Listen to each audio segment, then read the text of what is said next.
হুজুৰ আহিছে ন এই আপোনালোকৰ মাজত হুজুৰ যিজনৰ কাৰণে আপোনালোকে অপেক্ষা কৰি আছিলে ইমান সময়ে হাফিজ কাৰি মৌলানা জুবেৰ আহমেদ তশরিফ সাহেব খাতিব মোহাম্মদিয়া জামে মসজিদ ঢাকা বাংলাদেশ নারে তাকবীর নারে তাকবীর হাফিজ কারি মৌলানা জুবের আহমেদ তশরিফ সাহেব হাফিজ কারি মৌলানা জুবের আহমেদ তশরিফ সাহেব নারে তাকবীর নারে তাকবীর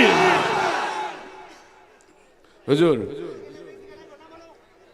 হুজুর আসসালামু আলাইকুম আমি 5 মিনিট সময় নেবে আপনার সঙ্গে আমি এখন হুজুর যখন আসছে এখানে আমি এখন আর এমএলএ না আমি এমএলএ থেকে ব্যাটালিয়ন হয়ে গেলাম আমার সঙ্গে যেরকম ব্যাটালিয়ন আছে আমি ব্যাটালিয়নের একটা সদস্য হয়ে গেলাম ইনি সুদূর বাংলাদেশ ঢাকা থেকে আপনাদের সঙ্গে আসেছেন ইনশাআল্লাহ তাআলা উনার বক্তব্য আপনার শুনতে হবে উনি বহুত পপুলার ওইখানে অত কম সময়ে বহুত বড় মৌলানা আর আল্লাহ করম আল্লাহ তাআলার উসরে সামনে আমি হাজার শুকরিয়া আদা করি উনি আমাদের কমিটির যে আহ্বান ছিল এই আহ্বান মেনিয়া ইনি আমার এইখানে উপস্থিত হয়েছেন আমার ভাইরা আমার মায়েরা আমি বাংলা ভালো করতে বলতে পারি না আমি বাংলা করে ভালো করে বলতে পারি না কিন্তু হুজুর এখানে এসে ওই জন্য ওনার জন্য 2-5 শব্দ আমি বলছি ইনশাআল্লাহ তাআলা আপনারা সবাই হুজুরের জন্য দোয়া করবেন আল্লাহ তাআলা ইনাকে আর শক্তিশালী করুক আল্লাহ রহমত দান করুক আল্লাহ দ্বীন ইসলাম দুনিয়ায় ফেলার জন্য ওনার খেদমত যাতে আর বেশি জারি হয় আল্লাহ রাব্বুল ইজ্জত আমাদের সবাইকে ইসলামের পথে ন্যায়ের পথে থাকার জন্য যাতে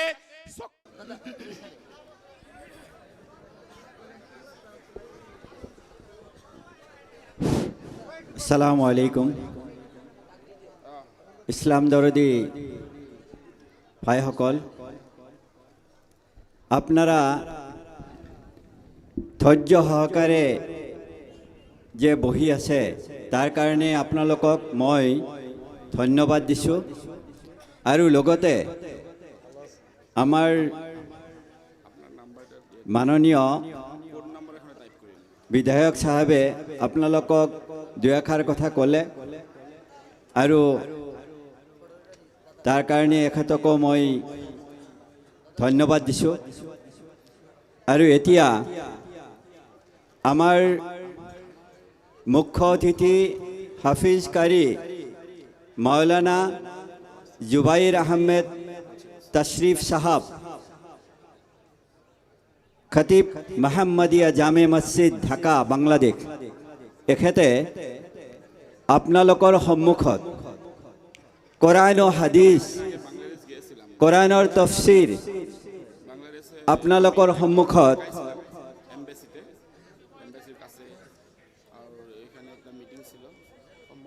তেখেতক সম্বোধনা জনোৱাৰ কাৰণে মই তেখেতক নিৰ্দেশ দিছোঁ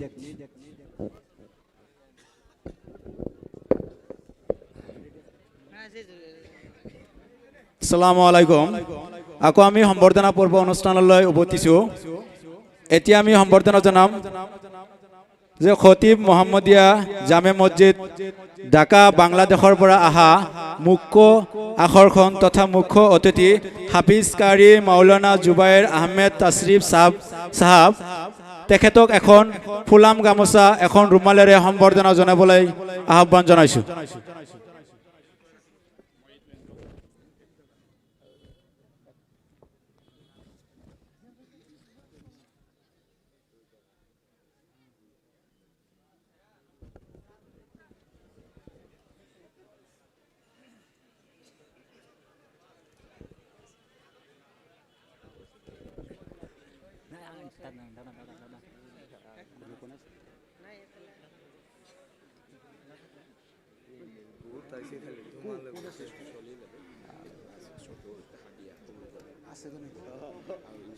এতিয়া আমি সম্বৰ্ধনা জনাম মোৰ খুৰা সন্মানীয়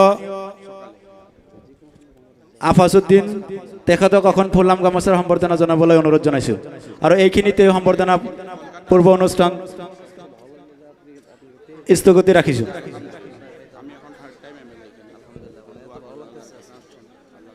যখনও কিছু থাকবে লাগবে আমাকে হোয়াটসঅ্যাপে ইনশাআল্লাহ হ্যাঁ আমি কন্টাক্ট করব আলহামদুলিল্লাহ আসসালামু আলাইকুম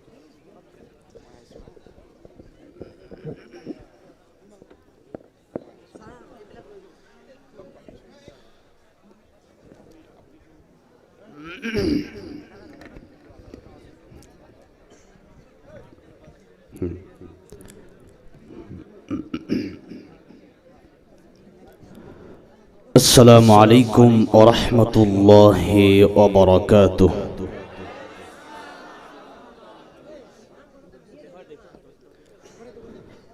الحمد لله نحمده ونستعينه ونستغفره ونؤمن به ونتوكل عليه ونعوذ بالله من شرور أنفسنا ومن سيئات أعمالنا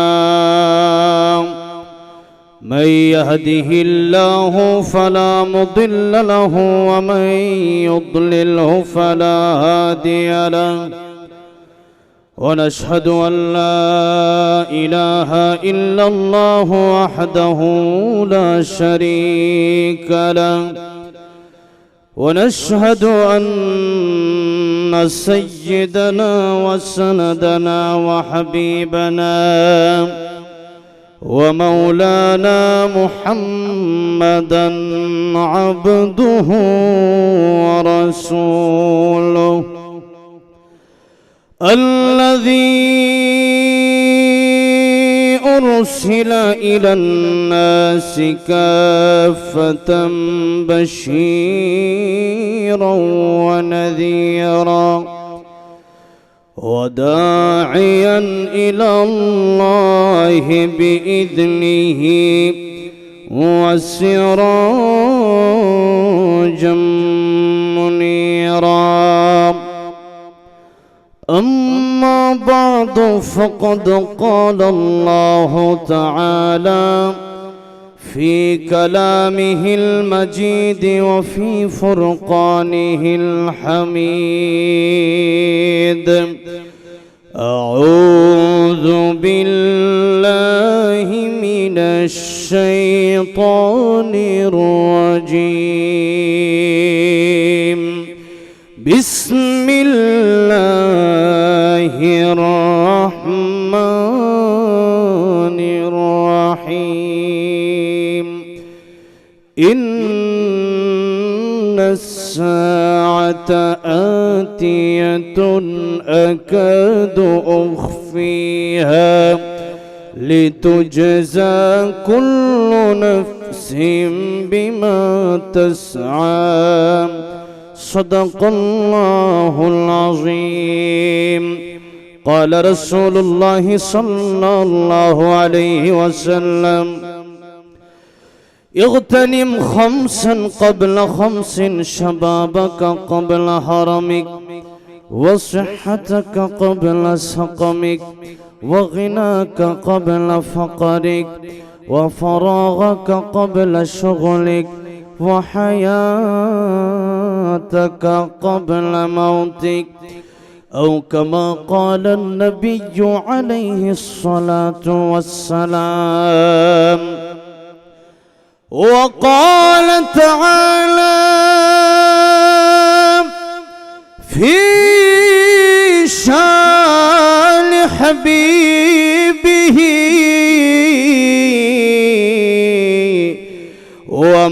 ومحبوبه ومعشوقه مخبرا وآمرا إن الله وملائكته يصلون على النبي يا أيها الذين آمنوا صلوا عليه وسلموا تسليما. اللهم صل على محمد وعلى محمد كما صليت على إبراهيم وعلى آل إبراهيم إنك حميد مجيد اللهم بارك على محمد وعلى آل محمد كما باركت على إبراهيم وعلى آل إبراهيم إنك حميد مجيد نور عرفان محبت دل میں بر دونوں عالم سے ہمیں کر بے خبر جلا تو دی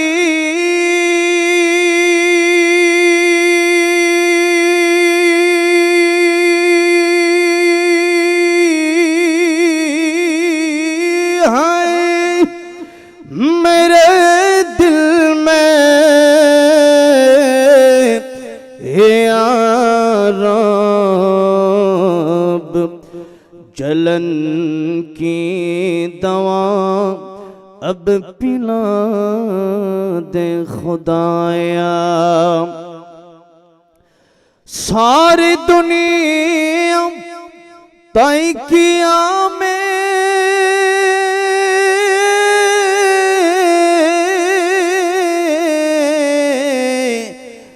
مثل دو دیکھا نہیں تیرے مانند خوبصورت چاند بھی ہوتا نہیں بلغ العلا بکمالہ کشف الدجى بجمالہ حسنت جميع خصاله صلوا عليه وآله হাজারো ব্যথা বেদনার পরে ফিরে আসুনি তুমি আপন ঘরে দিনের আলো তুমি ছড়িয়ে দিতে চলে গেলে মদিনায় মক্কা ছেড়ে হে রাসূল তোমাকে ভুলি আমি কেমন করে হে রাসূল তোমাকে ভুলি আমি কেমন করে খেয়ে না খেয়ে দিন প্রচারের কাজে নিজেকে দিয়েছ বিলিয়ে তায়েফের কাফেরেরা চিনল না এ আলো দুষ্ট ছেলেদের পিছু দিল লিলি পাথরের আঘাতে ক্ষত বিক্ষত হয়ে সারা শরীর থেকে রক্ত ঝরে হে রাসূল তোমাকে ভুলি আমি কেমন করে হেরার গুহায় তোমারি ধ্যান আসমান থেকে নামে আল কোরআন হেরার গুহায় তোমারি ধ্যান আসমান থেকে নামে আল কোরআন ভাঙলো সবার ভুল তোমারি পরে আসলো কোরআনের ছায়া তলে খালিদ ওমর আলী আবু বকর ইসলামী ঝান্ডা নিল যে তোলে আল আমিন তুমি ছিলে চিরদিন সকল মানুষের তরে হে রাসূল তোমাকে ভুলি আমি কেমন করে হে রাসূল তোমাকে ভুলি আমি কেমন করে বালাগাল উলা বিকামালিহি কশফত দুজা বিজামালিহি হাসুলত জমিউ খিসালিহি সাল্লু আলাইহি ওয়া আলিহি हजर में शजर में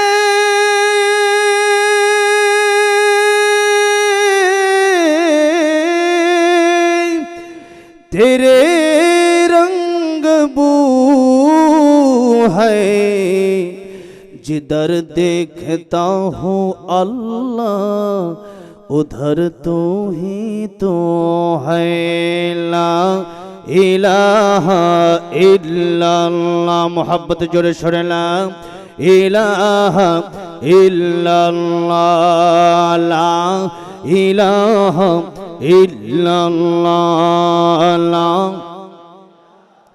এত হাজার হাজার মানুষের মাঝে আল্লাহর নামের আওয়াজ তো স্পিড এত কম কেন মোহাব্বতের জোরে সরে লা ইলাহা ইল্লাল্লাহ লা ইলাহা ইল্লাল্লাহ লা ইলাহা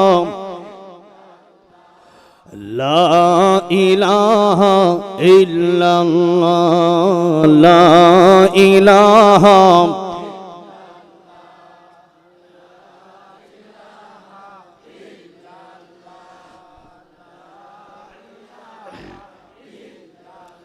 আসিয়া খেলে প্রেমের খেলা ফেরাউন দেয় তার কত জ্বালা আসিয়া খেলে প্রেমের খেলা ফেরাউন দেয় তার কত জ্বালা আরশ থেকে আল্লাহ বলেন আরশ থেকে আল্লাহ বলেন খুলে দাও বেহেশতেরি তালা লা ইলাহা ইল্লাল্লাহ লা ইলাহা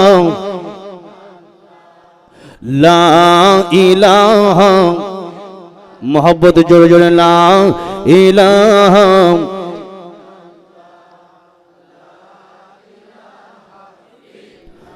বহু দূরে মদিনা কেমনে যাব জানি না বহু দূরে মদিনা কেমনে যাব জানি না দয়া করো দয়ার আল্লাহ দয়া করো দয়ার আল্লাহ পুরো মনের বাসনা লা ইলাহা ইল্লাল্লাহ লা ইলাহা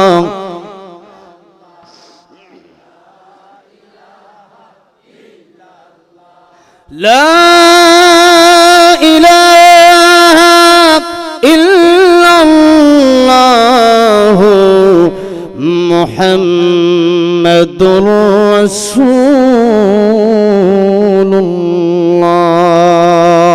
রাসূলুল্লাহ জোরে সরে পড়ি সাল্লাল্লাহু আলাইহি ওয়াসাল্লাম।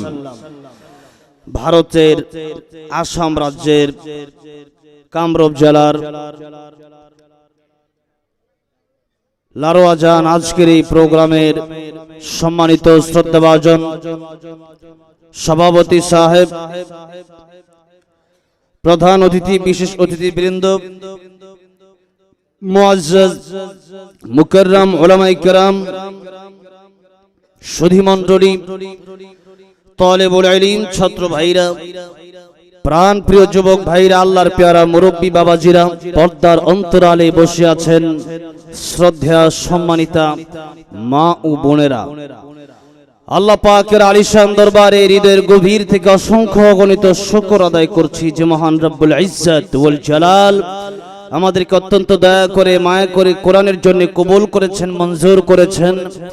এই জন্যে হৃদয়ের গভীর থেকে প্রাণ খুলে শ্রদ্ধা জড়িত কণ্ঠে আল্লাহ পাকের দেয়া জবান দিয়ে আমরা আল্লাহ পাককে খুশি করার জন্য সকলে এক জবানে পড়ছি আলহামদুলিল্লাহ।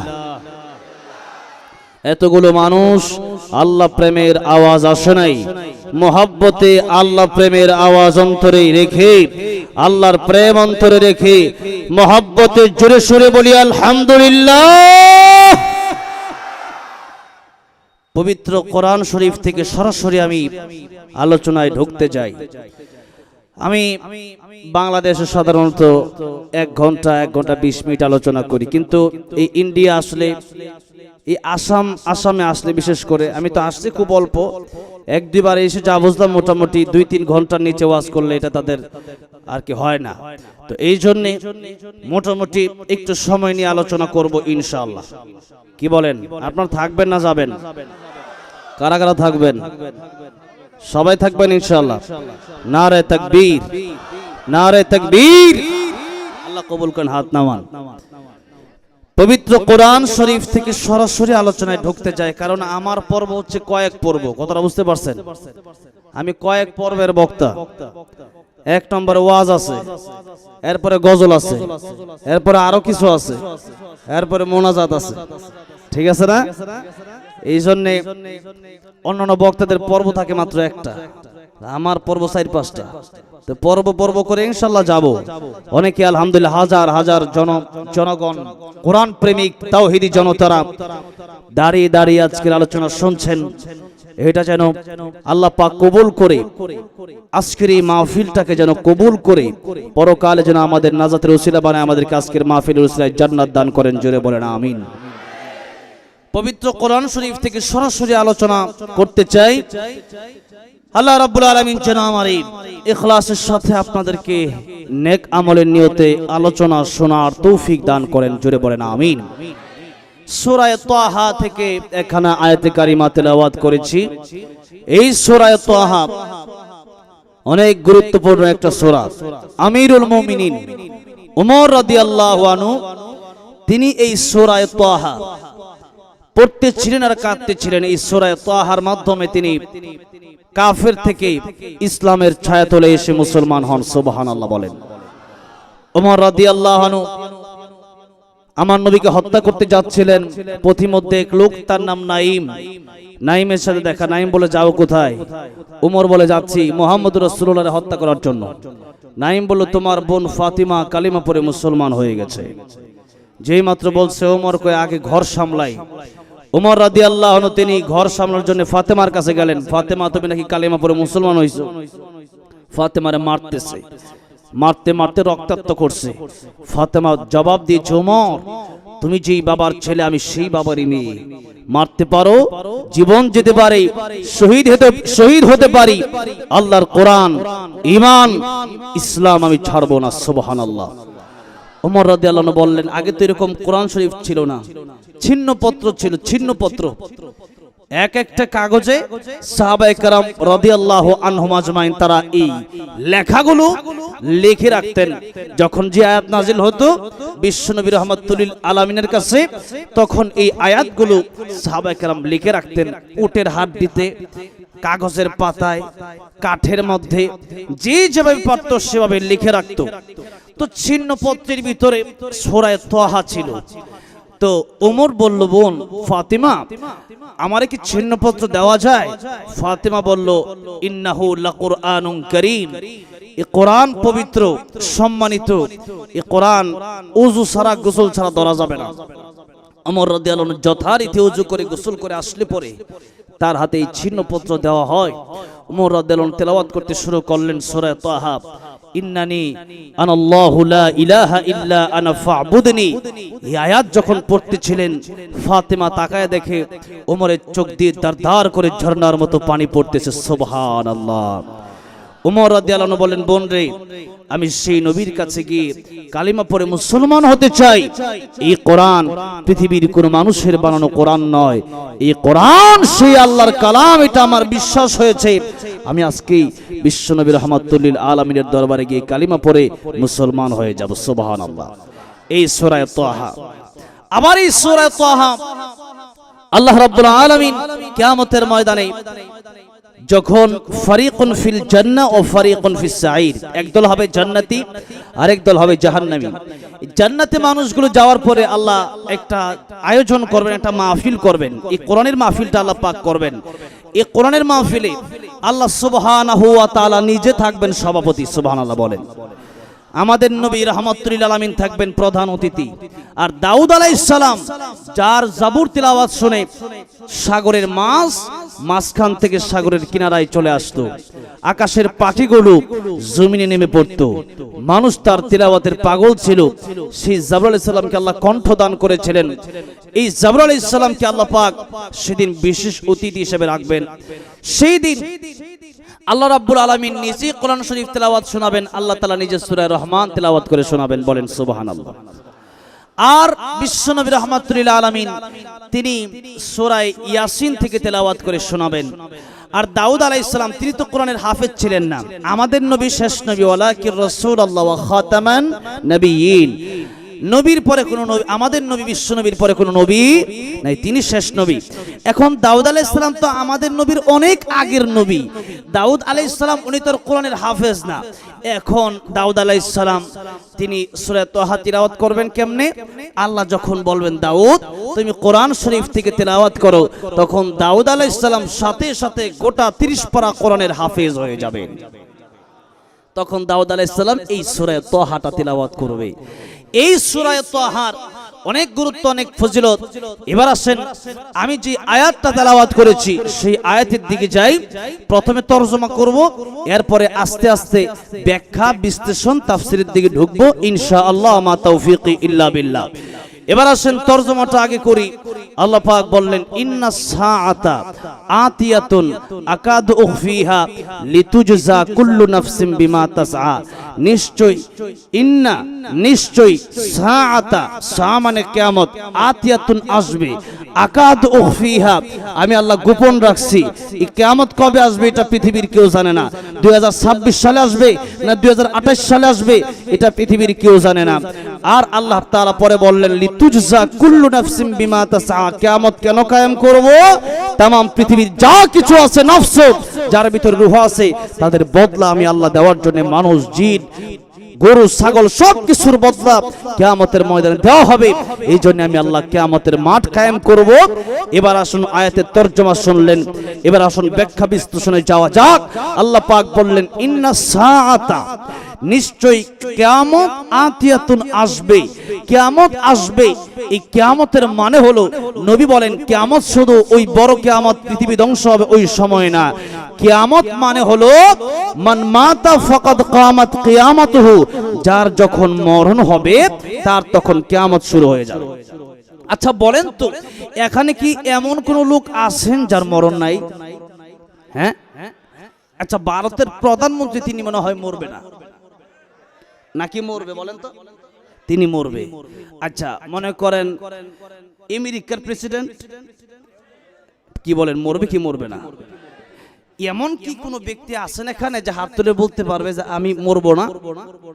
যদি বলেন আছে এমন, এমন কি মালাকুল মাউত আজরাইল আলাইহিস সালাম তিনিও থাকতে পারবে না? আল্লাহ রাব্বুল আলামিন সূরা রহমানে বলছেন কুল্লু মান আলাইহা ফান ওয়া ইয়াবকা ওয়াজহু রাব্বিকা যুল জালালি ওয়াল ইকরাম। এই तमाम পৃথিবীতে আমার আল্লাহ রাব্বুল আলামিন যা কিছু সৃষ্টি করলেন সবই ধ্বংসশীল, কুল্লু মান আলাইহা ফান। আল্লাহ রাব্বুল আলামিন বললেন পৃথিবীর মানুষেরা রে, আমি আল্লাহ রাব্বুল আলামিন ছাড়া পৃথিবীতে আর কেউ বাঁচতে পারবে না। মানব দানব পশু পাখি পৃথিবীতে যা কিছু আছে সব কিছুর ধ্বংস হয়ে যাবে। মালাকুল মউত আজরাইল আলাইহিস সালামকে আল্লাহ রাব্বুল আলামিন একদিন ডেকে বলবেন, হে মালাকুল মউত আজরাইল, এখন আর কে কে বাকি আছে? মালাকুল মউত আজরাইল ডেকে বলবে, আল্লাহ, এখন 4 জন ফেরেশতা বাকি আছে। পৃথিবীর একটা পিপিলিকাও বেঁচে নাই, একটা মানুষও পৃথিবীতে বেঁচে নাই, একজন ফেরেশতাও বেঁচে নাই। 4 জন ফেরেশতা বাদ দিয়া আয় আল্লাহ রাব্বুল আলামিন বেঁচে আছে ইসরাফিল, বেঁচে আছে মিকাইল, বেঁচে আছে জিবরাইল, আর আমি আছি আজরাইল। আমার আল্লাহ রাব্বুল আলামিন ডাক দিয়ে বলবেন, আজরাইল রে, মিকাইলের জান কবজ করে ফেলো, ইসরাফিলের জান কবজ করে ফেলো, জিবরাইলের জান কবজ করে ফেলো। এরা তো আমার আপনার মতো ছোট ছোট ফেরেশতা না, এরা এত বড় ফেরেশতা। ইসরাফিল আলাইহিস সালাম কত বড় ফেরেশতা! এই ইসরাফিল আলাইহিস সালাম কিয়ামত কায়েম করবেন, তিনি ফুৎকার দিয়ে আল্লাহ রাব্বুল আলামিন তার ফুৎকারের মাধ্যমে এই পৃথিবী ধ্বংস করে দিবেন। তার ফুৎকারের মাধ্যমে তিনি হলেন ইসরাফিল আলাইহিস সালাম। সেই ইসরাফিল আলাইহিস সালামের এই কপালটাতে 2 বুরুর মাঝখানে আল্লাহ রাব্বুল আলামিন রেখে দিয়েছেন লৌহে মাহফুজ। লৌহে মাহফুজ নাম আপনারা শুনছেন তো, কোরআন শরীফে লৌহে মাহফুজের নাম আছে না নাই? এই লৌহে মাহফুজের ভিতরে এখানে যারা আছেন সবার ছবি কিন্তু সেই জায়গায় আছে।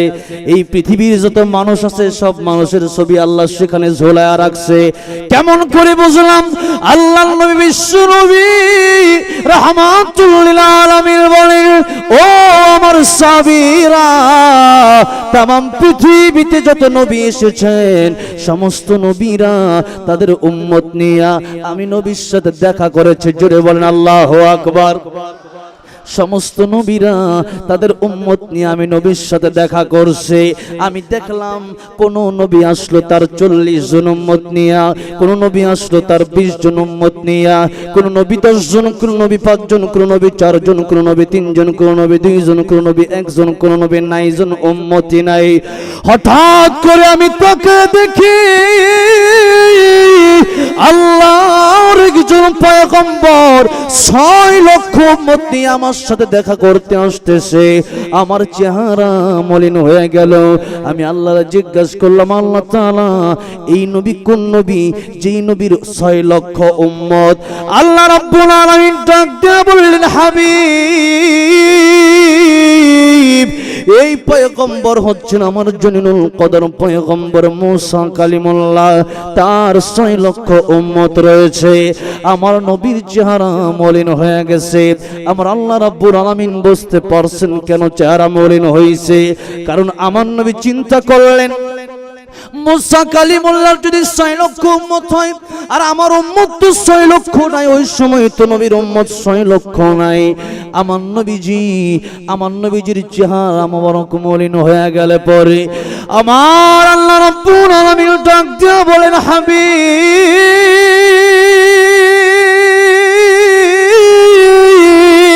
আপনি ডান দিকে তাকান। আমার নবীজি ডান দিকে তাকাইলে পরে তাকায় দেখে শুধু মানুষ আর মানুষ দেখা যায়। এত মানুষ, মানুষের ভিড়ের কারণে ডান দিকের আকাশ আর দেখা যায় না। আমার আল্লাহ রাব্বুল আলামিন ডাক দিয়ে বলেন, হাবিব গো, আপনি এবার বাম দিকে তাকান। আমার নবীজি বাম দিকে তাকায় দেখে শুধু মানুষ আর মানুষ। এত মানুষের ভিড়ের কারণে আর বাম দিকের আসমানও দেখা যায় না। আমার আল্লাহ রাব্বুল আলামিন ডাক দিয়ে বলেন, ওগো আমার হাবিব, আপনি সামনের দিকে এবার তাকান। আমার নবীজি সামনের দিকে তাকায় দেখে শুধু মানুষ। এত মানুষের কারণে সামনের আসমান দেখা যায় না। আমার আল্লাহ রাব্বুল আলামিন ডাক দিয়ে বলেন, হাবিব, আমার বন্ধু গো, ডানে বামের সামনে যত উম্মত দেখলেন 6 লক্ষ উম্মত নয়, 6 কোটি উম্মত নয়, 600 লক্ষ উম্মত নয়, 600 কোটি উম্মত নয়, 6000 কোটি নয়, অসংখ্য অগণিত যত কোটি কোটি কোটি কোটি উম্মত আপনি দেখলেন, এই সব উম্মত হলো আপনি রহমাতুল লিল আলামিন নবীর উম্মত। এবার আসেন, আমার নবীর সাথে তো মানুষ দেখা করলো, আমিও তো বেঁচে ছিলাম না, আপনিও বেঁচে ছিলেন না, দেখা করলাম কেমনে? কিন্তু নবী কিন্তু সবাইরই দেখছে। মুহাদ্দিসিনে কেরামগণ হাদিসের ব্যাখ্যা করতে গিয়ে বলেছেন, হয়তো আল্লাহ মেরাজে দেখিয়েছেন, আর নয়তো আল্লাহ রাব্বুল আলামিন স্বপ্নের মাধ্যমে দেখাইছেন। এখন আসেন, সেই মানুষগুলো আল্লাহ দেখাইলেন কোন জায়গা থেকে? লৌহে মাহফুজে সবার ছবি কিন্তু ঠিকই আছে, সেখান থেকেই আল্লাহ রাব্বুল আলামিন আমার নবীকে, সেখানে যাদের ছবি আছে তাদেরকে আল্লাহ রাব্বুল আলামিন নবীকে দেখায় দিলেন। এবার আসেন, সেই লৌহে মাহফুজে সবার ছবি আছে, পৃথিবীর যত মানুষ আসছে, আবার পৃথিবীতে যত মানুষ আসবে সবার ছবি লৌহে মাহফুজে আছে। শুধু তাই না, এই পৃথিবীতে মানুষ যা করবে, অকুল্লা শাইইন আহসাইনাহু ফি ইমামিম মুবিন, আই ফি কিতাবিম মুবিন, সব লেখা আছে লৌহে মাহফুজের ভিতরে। মানুষ যা করবে, এমনকি একটা গাছের পাতা ঝরে পড়বে, এটাও সেখানে লেখা আছে। তাহলে লৌহে মাহফুজটা ছোট না বড়? জোরে বলেন, ছোট না বড়? এই লৌহে মাহফুজটা কত বড়? এই লৌহে মাহফুজটা, এই পৃথিবীটা যত বড়, আসমান থেকে নিয়ে জমিন পর্যন্ত যত বড়, এই পৃথিবীর এক সাইড থেকে আরেক সাইড যত বড়, লৌহে মাহফুজটাও তত বড়। বলেন সুবহানাল্লাহ। এই লৌহে মাহফুজ আল্লাহ রাব্বুল আলামিন রাখলেন ইসরাফিল আলাইহিস সালামের কপালে। ইসরাফিল আলাইহিস সালামের এই দুই ব্রুর মাঝখানে আল্লাহ রাব্বুল আলামিন কোরআন শরীফ রাখলেন, লৌহে মাহফুজ রাখলেন। বাল হুয়া কুরআনুম মাজিদ ফি লাউহিম মাহফুজ। এই কোরআন শরীফ আল্লাহ রাব্বুল আলামিন লৌহে মাহফুজের ভিতরে হেফাজত করে রেখেছেন। तमाम পৃথিবীর মানুষ কোরআন পড়ে সরকার বানায় দিলেও আল্লাহর কোরআন বন্ধ করা সম্ভব হবে না। ইন্না নাহনু নাযালনা যিকরা ওয়া ইন্না লাহু লাহাফিজুন। আল্লাহ বলেন, কোরআন নাজিল করেছি আমি, হেফাজত করার মালিক চিল্লায় বলেন কে? এক নম্বরে তো কোরআন এসেছে লৌহে মাহফুজে। আপনারা আলোচনা এখনো বুঝবেন না, আলোচনা বুঝবেন একটু পরে, আলোচনা মিলাতে হবে লাস্টে। এখনো কিন্তু আলোচনার আগা মাথা গোড়া মাথা কিছুই বুঝবেন না, কিন্তু সম্পূর্ণ আলোচনা শুনলেই কিন্তু আলোচনা বুঝবেন। অনেকের মাথা ঘোরায় গেছে, হুজুর শুরু করলো কোনটা আর গেল কোন জায়গায়, এই চিন্তা করে বসে থাকলে কিন্তু হবে না, মাথার ভিতরে ঘুরপাক খেলে কিন্তু হবে না। বাজানরে খুব মনোযোগ দিয়ে আওয়াজটা শুনতে হবে, খুব মনোযোগ দিয়ে আলোচনাটা শুনতে হবে। এটা কিন্তু আমার একদিনের ওয়াজ নয়, এটা কিন্তু আমার মুখস্থ ওয়াজ নয়। তাফসীরের কিতাব থেকে, হাদিসের কিতাব থেকে অনেক মুতালা করার পরে বছরকে বছর এরপরে কিন্তু একটা ভালো একটা ওয়াজ করা সম্ভব হয়। আর নয়তো অনেক জানা থাকলেও কিন্তু এই মঞ্চে কথা বলা যায় না। এই জন্য যারা আছেন মাথা ঘোরাবেন না, এই চিন্তা করবেন না হুজুর কোন কথা বললো আর কোথায় গেল। খুব মনোযোগ দিয়ে শেষ পর্যন্ত আলোচনাটা শুনতে হবে। এবার আসেন, যেই কথা বলতেছিলাম, কোরআন নাজিল করেছেন আমার আল্লাহ, কোরআন হেফাজত করবেন আমার আল্লাহ। আল্লাহ কোরআন নাজিল করলেন, হেফাজত করবেন আল্লাহ। এক নম্বরে হেফাজত করবেন তার লৌহে মাহফুজে রাখছে। দুই নম্বরে এই পৃথিবীতে অসংখ্য অগণিত কোটি কোটি কোরআনের হাফেজ চিল্লায় বলেন আছে না নাই? এই কোরআনের হাফেজ পৃথিবীতে অভাবে নাই। এই কোরআনের হাফেজের সিনার ভিতরে কোরআন আছে। এই জন্যে কোরআনের হাফেজ যারা আছে এদেরকে পড়ায় দিলেও তাদের সিনার কোরআন পড়ানো যায় না। কথা বলেন ঠিক না বেঠিক? এই জন্যে বাংলাদেশের একজন হিন্দু শিল্পী, কি শিল্পী? হিন্দু শিল্পী, ইউটিউবে সার্চ করে দেখেন, নাম তার নকুল কুমার বিশ্বাস। নাম তার নকুল কুমার বিশ্বাস, হিন্দু শিল্পী। কিন্তু সে মাঝে মধ্যে ইসলাম নিয়ে সঙ্গীত লেখে। সে কোরআন শরীফ নিয়ে একটা ইসলামী সঙ্গীতও লিখেছে। সে বলেছে, যদি আগুন লেগে ধ্বংস হয়ে যায়, ধ্বংস হয়ে যায়, যদি আগুন লেগে ধ্বংস হয় পৃথিবীর সব বইয়ের দোকান, বিশ্ব থেকে হারাবে না পবিত্র কোরআন। কথা ঠিক না বেঠিক? যদি আগুন লেগে ধ্বংস হয় পৃথিবীর সব বইয়ের দোকান, বিশ্ব থেকে হারাবে না পবিত্র কোরআন, বিশ্ব থেকে হারাবে না পবিত্র কোরআন। করবে কেমন করে কোরআন ধ্বংস আগুনের তেজ, করবে কেমন করে কোরআন ধ্বংস আগুনের তেজ, আছে বিশ্ব ভরা গণিত কোরআন হাফেজ, তারা আবার ছাপিয়ে আসমানি গ্রন্থ, বাঁচাবে কোরআনের সম্মান, বিশ্ব থেকে হারাবে না পবিত্র কোরআন। কথা ঠিক না বেঠিক? এই জন্য ভাইয়েরা আমার, কোরআন শরীফ যাদের মুখে আসে, এই মানুষ শত দামি মানুষ। কোরআন শরীফ যাদের বুকে আসে এদেরকে পোড়ায় দেওয়া যায়, কিন্তু তাদের রূহ পোড়ানো যায় না। এদেরকে পোড়ায় দেওয়া যায়, কিন্তু আল্লাহর কোরআন পোড়ায় দেওয়া যায় না। এই ভারতের দিল্লির দেওবন্দের একজন মুহাদ্দিস শাহ আব্দুল আজিজ মুহাদ্দিস দেহলভী রাহমাতুল্লাহ আলাইহি, তিনার জীবনীতেই পড়লে পাবেন। শাহ আব্দুল আজিজ মুহাদ্দিস দেহলভী রাহমাতুল্লাহি আলাইহি, উনি যখন ক্লাস নিতেন, একজন ছাত্র একদিন এসে কাঁদতেছেন হুজুরের সামনে। হুজুর ডাক দিয়া বললেন, বেটারে কেন কান্দো? ছাত্র ডাক দিয়া বললেন, হুজুর আমাদের মসজিদের সামনে খ্রিস্টান আসছে বাইবেল নিয়ে, কি নিয়ে? বাইবেল, তাদের ধর্মগ্রন্থ বাইবেল নিয়ে আসছে। বাইবেল নিয়ে এসে বলেছে, আমার এই বাইবেল আমি আগুনের ভিতরে ফেলে দেব, তোমাদের কোরআন শরীফ তোমরা আগুনের ভিতরে ফেলে দিবা। যার ধর্মগ্রন্থ পড়ে যাবে তার ধর্ম মিথ্যা হয়ে যাবে, যার ধর্ম সত্য তার গ্রন্থ পড়বে না। হুজুর মুসল্লিরা বিপাকে পড়ে গেছে, চরম বিপাকে পড়ে গেছে।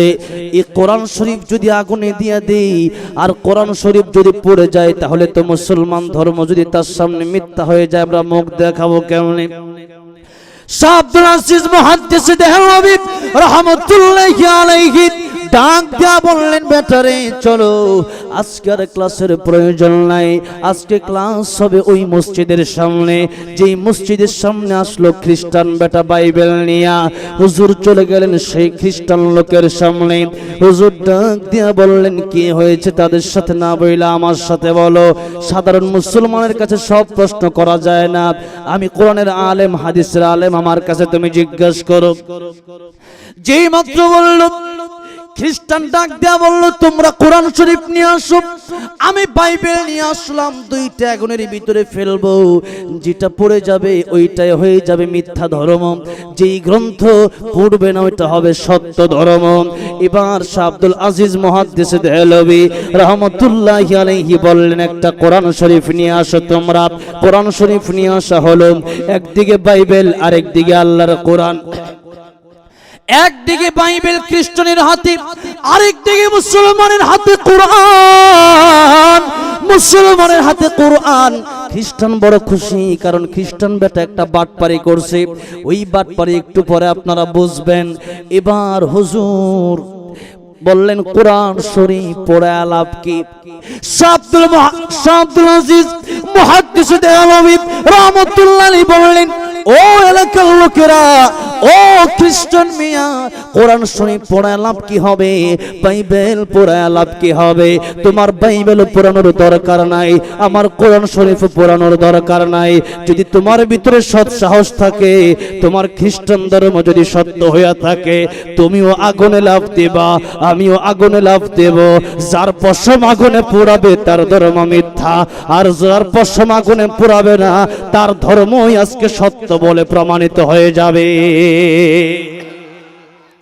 এবার খ্রিস্টান লোকটা, এই লোকটা এবার চিন্তায় পড়ে গেছে, কারণ সে কি গোপনে কাজটা করেছে। বাইবেলের ভিতরে এমন মেডিসিন মারছে, যেই মেডিসিন কাগজ দিলে কাগজ বাবাজিরা আগুনে পোড়ায় না, এমন মেডিসিন বাইবেলের ভিতরে নিয়ে এসে সে বাটপারি করতে চেয়েছিল। কিন্তু শাহ আব্দুল আজিজ মুহাদ্দিস দেহলভী রহমাতুল্লাহ আলাইহি বললেন, কাগজের কোরআন পড়ে লাভ কি? আমিও লাভ দেব, তুমিও লাভ দিবা, দেখবো কার ধর্ম সত্য, কারে আগুনে পোড়ায় আর কারে আগুনে পোড়ায় না। কারণ আমাদের কোরআন শুধু কাগজে নয়, আমাদের কোরআন আছে আমাদের সিনায়। আল্লাহু আকবার। এবার আসুন, আমাদের কোরআন আমাদের ভিতরে যদি আজও যদি সেই ইমান থাকতো, আমরাও কিন্তু সেরকম সাহসে কথা বলতে পারতাম। আজকে মুসলমান হয়ে গেছে ভীতু। আমার আল্লাহ রাব্বুল আমিন ইমানদারের জন্য আগুনকে নরম, আগুনকে ঠান্ডা বানাইতে পারে কি পারে না? জোরে বলেন, আরো জোরে বলেন, পারে কি পারে না? পয়গম্বর ইব্রাহিম খলিলুল্লাহ ওনাকে যখন নমরুদ আগুনে দিয়ে দিবে, পয়গম্বর ইব্রাহিম ওনার কাছে জিবরাইল সালাম চলে আসলেন। আল্লাহর পয়গম্বর ইব্রাহিম খলিলুল্লাহ, আপনি যদি বলেন, আপনি বললে আপনার আগুন থেকে আমি জিবরাইল বাঁচিয়ে দেব। পয়গম্বর ইব্রাহিম ডাক দিয়ে বললেন, জিবরাইল, আমি তো সে অন্ধ আল্লাহর ইবাদত করি না, আমি তো অন্ধ আল্লাহর ইবাদত করি না। আমার আল্লাহ রাব্বুল আলামিন দিনের আলোতে যা দেখেন, রাতের আধারেও তা দেখেন, সাগরের উপরে যা দেখেন, সাগরের তলদেশেও তা দেখেন। আমার আল্লাহ সব জায়গাতেই দেখতেছেন। সুতরাং আমি তো অন্ধ আল্লাহর ইবাদত করি না, আমি সে আল্লাহর ইবাদত করি যে আল্লাহ রাব্বুল আমিন আমারে দেখতেছে। আমার আল্লাহ যদি খুশি হয়ে যায়, ওয়াল্লাযীনা আমানু আশাদ্দু হুব্বান লিল্লাহ, আল্লাহ যদি খুশি হয়ে যায়, এই আগুনের ভিতরে আমি ইব্রাহিম একবার নয়, দুইবার নয়, 1000 বার আমি ইব্রাহিম আগুনের ভিতরে জ্বলতে রাজি আছি। আমার আল্লাহ ডাক দিয়া বললেন, আগুন রে, ইয়া নারু কুনি বারদান ওয়া সালামান আলা ইব্রাহিম। আল্লাহ তাআলা বললেন, আগুন রে, আমার খলিলুল্লাহ ইব্রাহিমের জন্য আরামদায়ক হয়ে যাও। আগুন আমার আল্লাহ ঠান্ডা বানিয়ে দিচ্ছেন, ডাইরেক্ট ঠান্ডাও না, ডাইরেক্ট গরমও না, ফুলের বাগান আল্লাহ বানিয়ে দিলেন আগুনকে। পয়গম্বর ইব্রাহিম খলিলুল্লাহ আগুনের ভিতরে পড়ে না, নমরুদ তাকে দেখে পয়গম্বর ইব্রাহিম খলিলুল্লাহ আগুনের ভিতরে পড়ে না। নমরুদ বলতেছে, আগুন রে, তোর কি জ্বালানোর ক্ষমতা বন্ধ হয়ে গেল নাকি? আগুন রে, তুই কি ইব্রাহিম রে পুড়াইয়া দিতে পারিস না? 2 মাস ধরে লাকড়ি জোগাড় করা হলো, 30 হাত উঁচা দেওয়াল করা হলো, এত বড় আগুনের স্তূপ জ্বালানোর পরেও তুমি কি ইব্রাহিমকে পোড়াইতে পারো না? যেই মাত্র বলছি, আমার আল্লাহ রাব্বুল আমিন আগুনের জবান খুইলা দিছে। আল্লাহু আকবার। আগুনের জবান খুইলা দিছে। আগুন ডাক দিয়ে বলতেছে, নমরুদ রে, ইব্রাহিম আলাইহিস সালামকে আগুনের ভিতরে দিয়েছো, আমি আগুন তো আল্লাহর কথা মানি। নমরুদ রে, তোমার যদি এত সাহস থাকে, পারলে আগুনের ভিতরে ঢোকো, দেখো আমি তোমারে জ্বালাইতে পারি কি পারে না। तमाम दुनिया আমি আগুন জ্বালায় দিতে পারি, কিন্তু ইব্রাহিমের একটা পশমও আমি আগুন জ্বালায় দিতে পারি না। এই জন্য ওই ইমান যদি আজকেও আমাদের থাকতো, ইব্রাহিম ইমান যদি আমাদের থাকতো, আজকেও আমাদেরকে আগুনে পোড়াইতে পারতো না। কথা বলেন ঠিক না বেঠিক? কিন্তু আজকে আমরা আল্লাহর কাছে চাওয়া বাদ দিছি। আজকে আমরা দুনিয়ার মানুষের মুখাপেক্ষী হইছি। চাইতে হবে আল্লাহর কাছে। জোরে বলেন চাইতে হবে কার কাছে? আর জোরে বলেন চাইতে হবে কার কাছে? যে নামে ইব্রাহিমের আগুন হইল পানি, ডাকার মতো ডাকলে আজও সাড়া দেবেন তিনি রে, মন সাড়া দেবেন তিনি। ও মধুর নামটি মিটায় হতাশার জ্বালা, গলেতে পড়ো নামের মালা। ও নামের তুলনা হবে না, হবে না। ও নামের তুলনা হবে না, হবে না। তুলনা নাই, নাই, নাই। তুলনা নাই, নাই, নাই। এসো না আল্লাহর নামে গান গাই, এসো না মন প্রাণ জোড়াই, এসো না মন প্রাণ জোড়াই।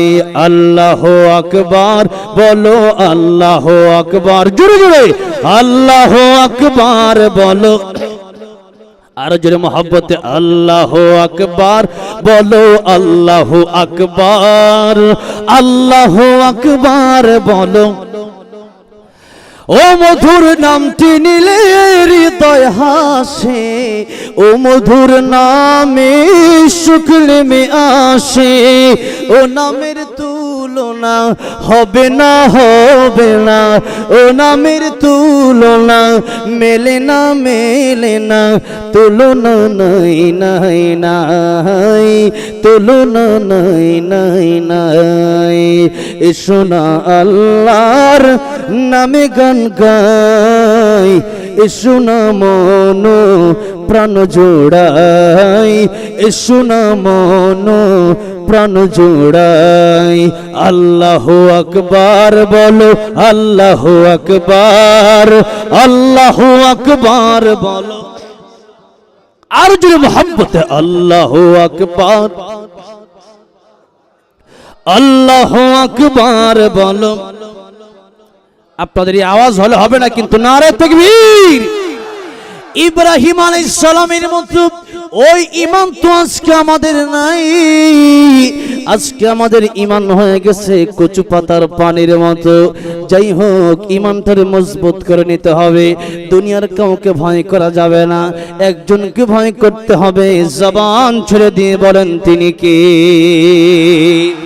এবার আসুন যে এই কথা বলতেছিলাম, এই কোরআনের সাথে আমাদের সম্পর্ক করতে হবে। কোরআনের সাথে যদি সম্পর্কটা করে নিতে পারেন, এই দেহ দুনিয়ার আগুন তো জ্বালাবে দূরের কথা, পরকালে আখিরাতে জাহান্নামের আগুনও আপনারে জ্বালাইতে পারবে না। কারণ কিয়ামতের ময়দানে আমার নবী যে বলছেন, উম্মতেরা রে, তোমরা যদি এই কোরআন শরীফ পাকড়ে ধরতে পারো, প্রতি রাতে যারা সূরা মুলুক তিলাওয়াত করবে, জোরে বলেন কোন সূরা? কোন সূরা? সূরা মুলুক যারা তিলাওয়াত করবে, 1 নম্বর, 2 নম্বর 5 ওয়াক্ত ফরজ নামাজের পরে আয়াতুল কুরসি তিলাওয়াত করবেন। এই কোরআন শরীফ এভাবে নিয়মিত যারা তিলাওয়াত করবে, কিয়ামতের ময়দানে এই কোরআন শরীফ আল্লাহর ডাক দেয়া বলবে, আল্লাহ তাআলা এই বান্দা গুনাহগার হওয়ার কারণে জাহান্নামে কেমনে যায়, আমি কোরআনকে সে ভুলে নাই। আজকে আমি কোরআনকে হয়তো তুমি বাদ দিয়া দাও, নয়তো এই লোককে জাহান্নাম থেকে মুক্তি দিয়া জান্নাতে দাও। আমার আল্লাহ কি আমাদের মতো গুনাহগারের জন্য কোরআন বাদ দিবে না? কি বলেন? আমাদের মতো গুনাহগারের জন্য আল্লাহ কোরআন বাদ দিবে না। আমার আল্লাহ রাব্বুল আলামিন কোরআন শরীফের সুপারিশ মঞ্জুর করে নেবেন। কোরআন শরীফের সুপারিশ মঞ্জুর করে বলবেন, কোরআন রে তোরে আমি বাদ দেব কেমনে? দুনিয়ার সব মাখলুক, কোরআন হলো গায়রে মাখলুক, কোরআন হলো আমার আল্লাহর কালাম। আমার আল্লাহ রাব্বুল আলামিন ডাক দেয়া বলবেন, কোরআন রে তোর সুপারিশ আমি আল্লাহ আজকে মঞ্জুর করে গুনাহগার বান্দাটাকেও আমি আল্লাহ জান্নাতের মালিক বানায় দিলাম।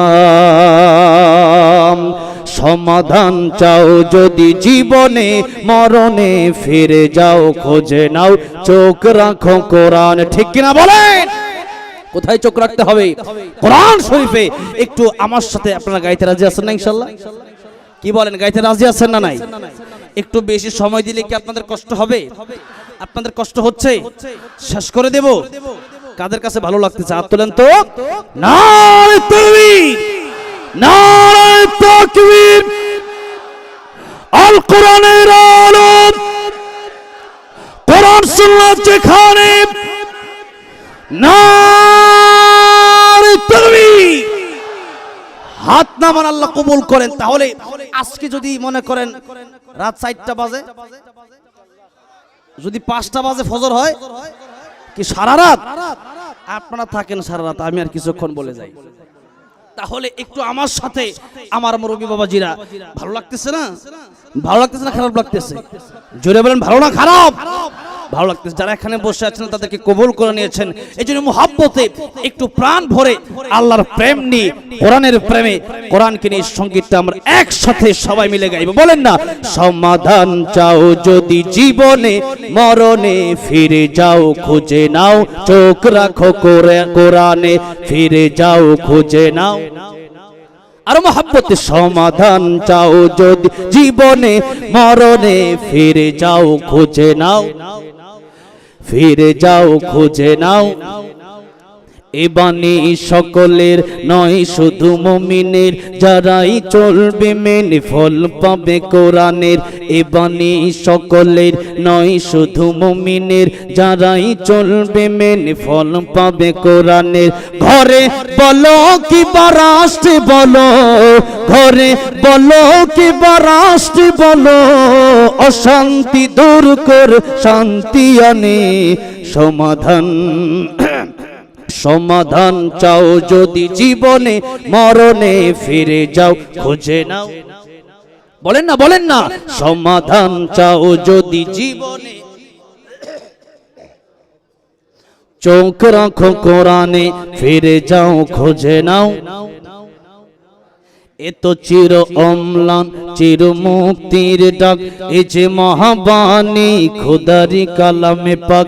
এ তো চির অম্লান চির মুক্তির ডাক, এ যে মহাবাণী খোদারি কালামে পাক। এই দুনিয়া আর সেই দুনিয়া, এই দুনিয়া আর সেই দুনিয়া, মুক্তি পাবে তুমি দু জাহানে। সমাধান সমাধান চাও যদি জীবনে, মরণে ফিরে যাও খুঁজে নাও, ফিরে যাও খুঁজে নাও। সমাধান চাও যদি জীবনে, মরণে ফিরে যাও খুঁজে নাও, ফিরে যাও খুঁজে নাও। চোখ কোথায় রাখতে হবে বলেন? তাহলে কোথায় রাখতে হবে জুড়ে বলেন। নারে তাকবীর, নারে তাকবীর। আল কোরআনের আলো, নারে তাকবীর। আমার ভাইরা, আমার মুরব্বী বাবাজিরা, অল্প কিছু সময়ের ভিতরেই কথাগুলো আমি ফিনিশিং দিয়ে কথাগুলো শেষ করব। এবার আসুন, বলতেছিলাম লৌহে মাহফুজের কথা, মনে আছে তো? লৌহে মাহফুজের ভিতরে আল্লাহ রাব্বুল আলামিন কোরআন শরীফ সংরক্ষণ করে তিনি রেখে দিয়েছেন এই লৌহে মাহফুজের ভিতরে। আর এই লৌহে মাহফুজের ভিতরে তামাম পৃথিবীর সব মানুষের ছবিও আছে। মানুষের ব্যাখ্যা দিতে গিয়ে আর কোরআন শরীফের কিছু কথা বলতে গিয়ে আমি কিছু কথা বললাম। এবার আসুন, সেই লৌহে মাহফুজ পৃথিবীর সমান বড়, এই পৃথিবীর সমান বড় লৌহে মাহফুজটা আল্লাহ কোথায় রাখলেন? ওয়াজ মনে না থাকলে কিন্তু ওয়াজ হবে না। কোথায় রাখলেন বলেন? ইসরাফিল আলাইহিস সালামের দুই বুরুর মাঝখানে রাখলেন কোরআন লৌহে মাহফুজ সহ।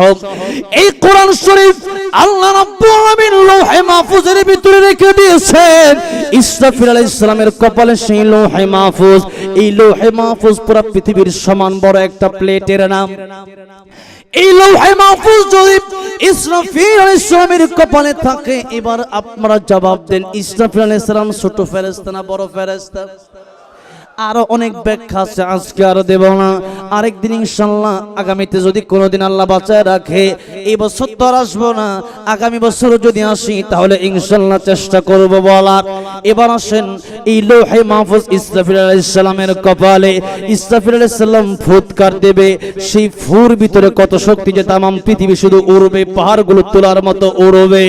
আমার ভাইরা, আমার মুরব্বি ওয়াজিরাম, তার ফুতে কত শক্তি, তার হাতে কত শক্তি, আর তার পায়ে কত শক্তি। এত বড় ফেরেশতা বলেন তো বেঁচে থাকবে না মরে যাবে? আল্লাহ রাব্বুল আলামিন ডাক দিয়ে বলবেন, আজরাইল, ইসরাফিলের জান তুমি কবজ করো, মিকাইলের জান তুমি কবজ করো, আজরাইল রে, জিবরাইল আলাইহিস সালামের জান তুমি কবজ করো। সবার জান আজরাইল আলাইহিস সালাম কবজ করে ফেলবেন, সব শেষ। আমার আল্লাহ জিজ্ঞেস করবেন, মালাকুল মউত এখন আর কে কে বাকি আছে? মালাকুল মউত ডাক দিয়ে বলবে, আল্লাহ এখন শুধু আপনি বাকি আছেন, আর আমি আজরাইল বাকি আছি। আল্লাহ রাব্বুল আলামিন বলবেন, মউত, ইয়া মালাকুল মউত, এই মালাকুল মউত মরে যা। যে মাত্র বলবে মালাকুল মউত মরে যা, মালাকুল মউত একটা চিৎকার দিবে, এক চিৎকার। দুনিয়ার কোন মানুষ যদি সেই চিৎকারের আওয়াজ শুনতো, দুনিয়ার একটা মানুষও বেঁচে থাকতে পারতো না। যদি দুনিয়ার কোন প্রাণী বেঁচে থাকতো, একটা প্রাণীও তার চিৎকারের আওয়াজ শুনে বেঁচে থাকতে পারতো না। সেই আজরাইল আলাইহিস সালাম একটা চিৎকার দিনের সাথে সাথে তার মরণ হয়ে যাবে। আমার আল্লাহ রাব্বুল আলামিন এবার হুঙ্কার দেবেন, লিমানিল মুলকুল ইয়াউম লিল্লাহিল ওয়াহিদিল কাহ্হার। আল্লাহ রাব্বুল আলামিন ডেকে বলবেন, আজকের রাজত্ব কার? ইয়া দুনিয়া আইনা আশজারুকি আইনা জিবালুকি, হে দুনিয়া তোর বড় বড় পাহাড়গুলো আজ কোথায়? তোর বড় বড় বৃক্ষ গাছ গাছালিগুলো আজকে কোথায়? ফেরাউন কোথায়? নমরুদ কোথায়? কেউ জবাব দিতে পারবে না, সব মাটির সাথে মিশে যাবে, একটা মানুষ তখন বেঁচে থাকবে না। সব মৃত, সবাই মাটির সাথে মিশে যাবে। আমার ভাইরা, আমার মুরব্বি ওয়াজিরা, তাহলে সুতরাং বোঝা গেল আমাদের মরতেই হবে।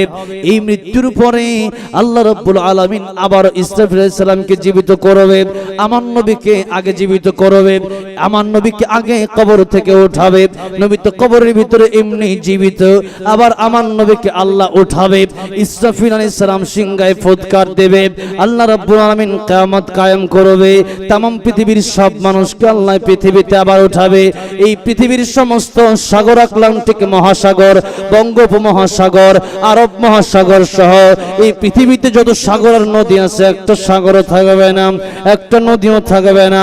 কুল কায়নাতের ভিতরে যত সৃষ্টি আছে আল্লাহ সব কিছু যারে রূহ দিয়েছিলেন সে আবার জীবিত হবে।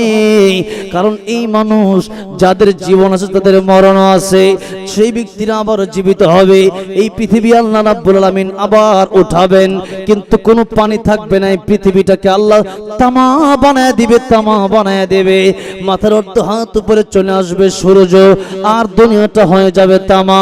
এই সূর্যের নিচে আর তামার উপরে যারা 50,000 বছর অবস্থান করবে, মানুষের মাথার মগজগুলো ভাতের মারের মতো টকবক টকবক করতে থাকবে, আর মানুষের জিহ্বাগুলো কুকুরের মতো চলতে থাকবে। নাভি পর্যন্ত জিহ্বাটা চলে আসবে। পানির তৃষ্ণায় মানুষ কাঁদবে আর বলবে পানি পানি পানি। একদিকে কাপড় নাই, আরেকদিকে মানুষের পানির তৃষ্ণা। পানির তৃষ্ণার কারণে মানুষগুলো ছটফট করতে থাকবে। আমার নবীর খাঁটি উম্মত যারা হবে, আমার নবীর আশিক যারা হবে, আমার নবীকে যারা মানবে, নবীর সুন্নাত যারা মানবে, আমার নবীজি তাদেরকে এক এক গ্লাস করে হাউজে কাউসারের পানি পান করাবে। এক এক গ্লাস করে হাউজে কাউসারের পানি যারা পান করবে 50,000 বছর পানির পিপাসা লাগবে না। হাউজে কাউসারের পানি আমার নবী কিয়ামতের ময়দানে পান করবে। কিন্তু আমার আল্লাহ রাব্বুল আমিন একটা সময় পর্দা দিয়ে দেবেন। ও আমার বন্ধু, ও আমার হাবিব, কিছু মানুষ আসতেছে আপনার উম্মত দাবি করে, কিন্তু এদেরকে পানি পান করানো যাবে না। কারণ অনেকে আছে নামে মুসলমান কিন্তু কাজে মুসলমান না। এরকম মুসলমান আমাদের সমাজে আছে না নাই বলেন? নামে মুসলমান, নামাজ পড়ে না। আমার আগে হুজুর বলে গিয়েছেন বাইনাল আবদি ও বাইনাল কুফরি তারকুস সালাম। মুসলমান আর ইমানদারের ভিতরে পার্থক্য হলো নামাজ। এই নামাজ আমরা পড়ি না কিন্তু দাবি করে আমি মুসলমান। মহিলারা পর্দা করে না কিন্তু দাবি করে মুসলমান। এরপরে সিগারেট ছাড়ে না দাবি করে মুসলমান। নেশা ছাড়ে না দাবি করে আমি মুসলমান। গান বাজনা ছাড়ে না দাবি করে আমি মুসলমান। মদ জুয়া ছাড়ে না দাবি করে আমি মুসলমান। সুদ ঘুষ ছাড়ে না দাবি করে আমি মুসলমান। এরকম নামে মুসলমান কিন্তু কাজের বেলায় না, এরকম আসে না না। এই জন্য একজন কবি আমাদের বাংলাদেশের, তিনি বলেছেন নামে মুসলমান নাকি কামে মুসলমান, নামে মুসলমান নাকি কামে মুসলমান। নামে কামে মিল না হলে, নামে কামে মিল না হলে বইবে যে তুফান তুমি। নামে মুসলমান নাকি কামে মুসলমান তুমি, নামে মুসলমান নাকি কামে মুসলমান। নাম রেখেছে আব্দুর রহিম, কালমা জানে না। এই সমাজে এমন লোকের সংখ্যা অগোনা। নাম রেখেছে আব্দুর রহমান, নামাজ পড়ে না। এই সমাজে এমন লোকের সংখ্যা অগোনা। এমন সমাজ বদলাতে কে, এমন সমাজ বদলাতে কে রাখবে অবদান তুমি। নামে মুসলমান নাকি কামে মুসলমান তুমি, নামে মুসলমান নাকি কামে মুসলমান। কথা বলেন ঠিক না বেঠিক? এই জন্য বাবাজি আমি আপনার পায়ে হাত রেখে বলতে চাই, পাপের ঘরে মুসলমানের ঘরে জন্ম নিলেই মুসলমান হওয়া যায় না, আর হিন্দুর ঘরে জন্ম নিলেই হিন্দু হয় না, খ্রিস্টানের ঘরে জন্ম নিলেই খ্রিস্টান হয়ে যায় না। আল্লাহ নবী বলেছেন প্রত্যেকটা মানুষ দুনিয়াতে আসে ইমানদার হইয়া, এরপরে তার বাপ মাতারে খ্রিস্টান বানায়, তার বাপ মাতারে হিন্দু বানায়। এখন আসেন, মুসলমান আপনার বাবা মানলাম, মুসলমান আপনার দাদা মানলাম, দাদা আর বাপের পরিচয় দিয়ে কিন্তু জান্নাতে যাওয়া যাবে। বলেন জান্নাতে যাওয়া যাবে? ইব্রাহিম খলিলুল্লাহ, তার বাবার নাম হলো আজর। ইব্রাহিম খলিলুল্লাহ কিয়ামতের ময়দানে তো জান্নাতে যাবে। এবার ইব্রাহিম খলিলুল্লাহর বাপ আজর বলবে, আল্লাহ আমার ছেলে তো ইব্রাহিম জান্নাতে দেখা যায় যায়, ইব্রাহিমের সাথে আমার কি জান্নাতে দেওয়া যায় না? আমি তো তার বাপ লাগি। আল্লাহ বলবে, ওরে কিয়ামতের ময়দানে বাপ কাজে লাগবে না, সন্তান কাজে লাগবে না, কিয়ামতের ময়দানে চাচা কাজে লাগবে না, বাতিজা কাজে লাগবে না, কিয়ামতের ময়দানে মা কাজে লাগবে না, সন্তান কাজে লাগবে না। আর কিয়ামতের ময়দান ঈমান যদি খাঁটি ঈমানদার হয়ে যেতে পারেন আপনি হবেন জান্নাতি। ঈমান যদি না থাকে, মুনাফিকি যদি অন্তরে থাকে, তাহলে হয়ে যাবেন জাহান্নামী। তাহলে আজকে থেকে তওবা করতে হবে। মুসলমান হলে খাঁটি মুসলমান হব, আমার আল্লাহর প্রেমে পাগল হব। রাজি আছেন কারা কারা? দুটি হাত আল্লাহর উঁচু করে দেখায় দেন। নারায়ে তাকবীর, নারায়ে তাকবীর। আল কোরআনের আলম, দ্বীন ইসলাম, নারায়ে তাকবীর। হাত নামান, আল্লাহ কবুল করেন, জোরে বলেন আমিন। অল্প সময়ের ভিতরে বাবার জিনা কথাগুলো আমি শেষ করে দেব।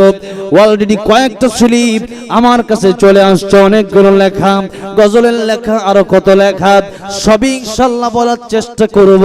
যদি আপনারা ঠিক থাকেন, আপনারা ঠিক আছেন তো? আপনারা ঠিক আছেন তো? আপনারা ঠিক থাকলে আমিও ঠিক আছে। আর যদি বলেন না আর দরকার নাই, তাহলে মোনাজাত করে দেই। কি বলেন? এমন সুলতান কিয়ামতের মাঠ কায়েম হবে। ইন্নাস সাআতা আতিয়াতুন নিশ্চয়ই কিয়ামত আল্লাহ কায়েম করবে। কিয়ামত কায়েম করার মানে হলো এক নম্বর কিয়ামত মান মাতা ফাকাদ কামাত কিয়ামাতুহু। এক নম্বর কিয়ামতের নাম হলো মরণ। মরণ যখন হয়ে যাবে তখন তোমার কিয়ামত শুরু হয়ে যাবে। মরণ যখন শুরু হয়ে যাবে আপনার কিয়ামত তখনই শুরু হয়ে যাবে। বাবাজি, মৃত্যুর যন্ত্রণার মতো যন্ত্রণা পৃথিবীতে আর নাই। মৃত্যুর যন্ত্রণা এত কঠিন, মৃত্যুর যন্ত্রণা নিয়ে ওয়াজ করতে গেলে সারাটা রাত চলে যাবে, কিন্তু মৃত্যুর যন্ত্রণার কথাগুলো বলা শেষ হবে না। মৃত্যুর যন্ত্রণা যার একবার হয়েছে সেই ব্যক্তি বুঝেছে মরণ যন্ত্রণা কত কঠিন।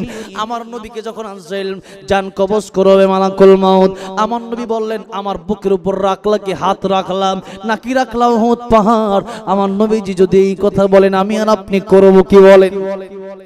মৃত্যুর সময় যদি বেঈমান হইয়া কাফের হইয়া যদি মরতে হয় তাহলে এমন মরণ হবে, এই মরণ তো কুকুরের এর চাইতে ভালো মরণ হয়, শুকুরের এর চাইতে ভালো মরণ হয়। আমার আপনার মরণ যদি বেঈমান হইয়া হয়, মুনাফিক অবস্থায় হয়, একটা ছাগলের চামড়া টেনে চলে যতটা না বেশি কষ্ট হবে এর চাইতে হাজার গুণ বেশি কষ্ট হবে বেঈমান মুনাফিকের মৃত্যুটা। আর আমার আল্লাহর প্রেমে যারা পাগল তাদের কানে ফেরেশতা এসে ঘোষণা দেয়, ইয়া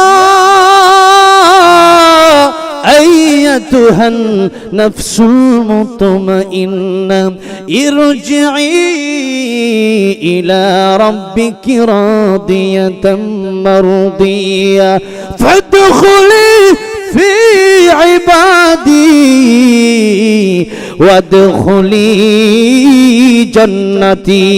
আল্লাহু আকবার। হে প্রশান্ত মন, ফিরে যাও, ইরজিই, ফিরে যাও কার দিকে? ইলা রাব্বিকে, তোমার রবের দিকে। কোন অবস্থায়? রাদিয়াতাম মারদিয়া, তোমার আল্লাহ তোমার প্রতি খুশি, তুমি আল্লাহর প্রতি খুশি, তোমার কোনো চিন্তা নাই, তোমার কোনো ভয় নাই। আল্লাহু আকবার। তোমার কোনো ভয় নাই, তোমার কোনো চিন্তা নাই। আল্লাহর প্রিয় বান্দাদের অন্তর্ভুক্ত হও, ওয়াদখুলি জান্নাতি, আর আল্লাহর তৈরি জান্নাতের ভিতরে প্রবেশ করো। এখন আল্লাহর তৈরি জান্নাতের ভিতরে প্রবেশ করতে হলে কাজ করতে হবে দুইটা। এক হলো আল্লাহর হুকুম, দুই হলো রাসূলের তরিকা। কার হুকুম বলেন? হুকুমটা কার? জোরে বলেন। ইন্নাস সালাতি ওয়া নুসুকি ওয়া মাহইয়ায়া ওয়া মামাতি লিল্লাহি রাব্বিল আলামিন।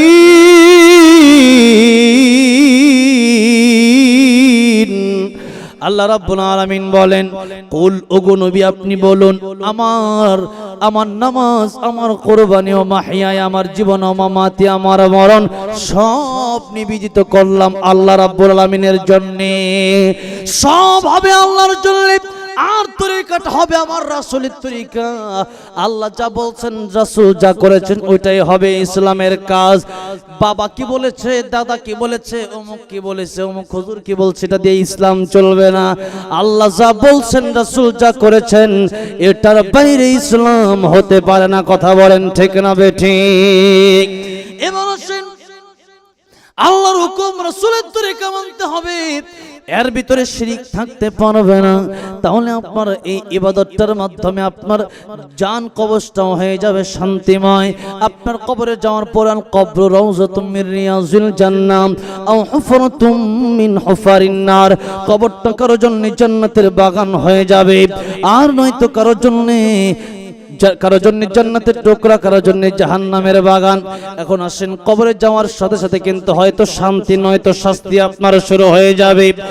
একদিন মাটির ভেতরে হবে ঘর রে মন আমার, কেন বন্ধ দালান ঘর রে মন আমার, কেন বন্ধ দালান ঘর। যত টাকা পয়সা যা কিছু আছে, সন্তানাদি, স্ত্রী পুত্র যা কিছু আছে আত্মীয় স্বজন একটাও কবরে যাবে না, আপনার কবরে যাবে আপনার আমল। এই জন্য নিজের চিন্তা নিজে করবেন, আরেকজনের চিন্তা করে কোনো লাভ নাই। আগে নিজে চিন্তা করেন, পরে আরেকজনের চিন্তা করবেন। কু আনফুসাকুম ওয়া আহলিকুম নারা, নিজের চিন্তাও করতে হবে, আরেকজনের চিন্তাও করতে হবে। কিন্তু আমাদের সমস্যা হলো আমরা নিজের চিন্তা বেশি করি না, আরেকজনের চিন্তা আমরা বেশি করি। কথা বলেন ঠিক না বে ঠিক? আরেকজনের চিন্তা করার আগে নিজে জাহান্নাম থেকে বাঁচতে পারলেন কিনা দেখেন। এবার আসুন, 1 নম্বর কিয়ামতের নাম হলো মরণ, 2 নম্বর কিয়ামতের নাম হলো পৃথিবী ধ্বংস। আল্লাহ হাসরের ময়দানে উঠাবে। কারণ আপনার মরণটা যদি ভালো হয়, আপনার কবরটা যদি ভালো হয়, আল্লাহর নবী বলেন যার প্রথম কাঠি কবর ভালো হয়ে যাবে, তার হাসর ভালো হয়ে যাবে, তার পুলসিরাত ভালো হয়ে যাবে, তার মিজান ভালো হয়ে যাবে, আল্লাহর তৈরি জান্নাতের ভিতরে সেই ব্যক্তি পৌঁছে যাবে। বলেন সুবহানাল্লাহ। এখন যদি ওই কবরে ঘাটি যদি ভালো না হয়, তাহলে জান্নাত যাওয়াটা কঠিন হয়ে যাবে। এই জন্য কবরের ঘাটি যদি ভালো করতে হয়, মনে প্রাণে মেনে নিতে হবে লা ইলাহা, আর জোরে লা ইলাহা,